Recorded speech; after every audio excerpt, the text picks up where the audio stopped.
बिस्मिल्लाहिर्रहमानिर्रहीम। एक साहब ने सवाल किया है कि क्या मुहतमिम और उसके औलाद मदरसे के मालिक होते हैं। मदरसे आम तौर पर दो तरह के होते हैं। एक ये होता है कि मुहतमिम ने अपने ज़ाती माल सर्फ करके किसी इमारत को बनाया है और फिर उसी इमारत को वो चला रहा है, तो ज़ाहिर है कि वो उसकी इमारत है और उसके बच्चे जो है उसके मालिक बन जाएंगे, इसमें तो कोई शक नहीं है।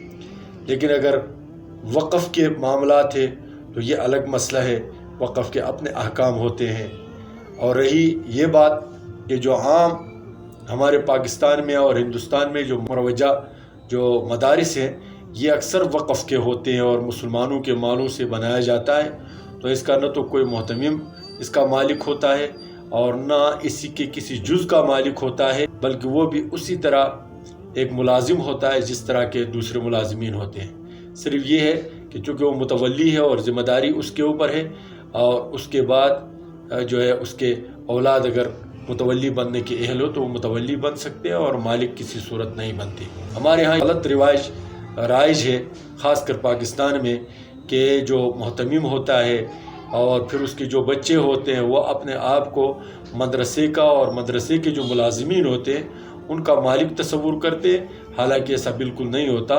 वो जो मुलाजिमीन है वो वक़्फ़ के मुलाजिमीन है और वक़्फ़ एक अलग चीज़ है, और जो मुतवल्ली होता है वो भी वक़्फ़ का मुलाजिम होता है बहैसियत ज़िम्मेदार के।